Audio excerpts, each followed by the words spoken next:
কিছু কিছু মানুষের মুখে শুধু শুনছি, তুমি সাপের পোস্ট কেন করো, তুমি সাপের পোস্ট কেন করো।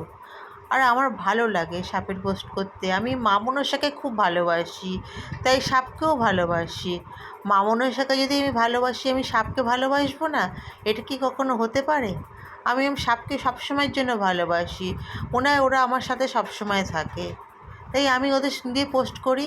আর কি হয়েছে পোস্ট করলে? ওদের যদি ওদের নিয়ে পোস্ট করি, আমি তো কোনো নোংরা পোস্ট করছি না। আমি মা মনসাকে নিয়ে পোস্ট করছি, সাপের পোস্ট করছি। এতে কোনো কি অসুবিধা হয় কারো? যদি অসুবিধা হয় সে কমেন্ট করো না, লাইক করো না, কিন্তু আমি সবসময় এদের নিয়ে পোস্ট করব। এদের আমি খুব ভালোবাসি। হ্যাঁ, আরেকটা কথা, এদের যদি মিলন দেখে তোমরা অনেকেই নোংরা নোংরা কথা বলছো। এত নোংরা কথা বলো না, এগুলো নোংরা কথা বলা উচিত নয়।